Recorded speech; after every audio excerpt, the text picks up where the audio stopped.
প্রথম পিতা 2:24 এরকম লেখা আছে, যেন যিশায় ভাববাদী দ্বারা কথিত এই বচন পূর্ণ হয়, তিনি আপনি আমাদের দুর্বলতা সকল গ্রহণ করিলেন।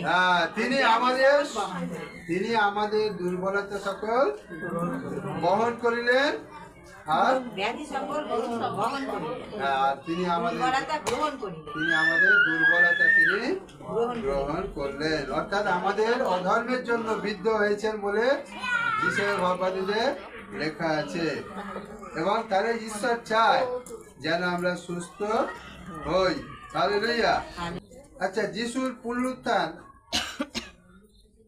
কেউ কেউ বলে শুধু আত্মিকভাবে যিশু জীবিত হয়েছিল, না, তিনি টোটালি ফিজিক্যালি জীবিত হয়ে উঠেছিলেন। বডিলি রিজারেকশন অফ জিসাস, অর্থাৎ যিশু সশরীরে জীবিত হয়ে উঠেছিলেন।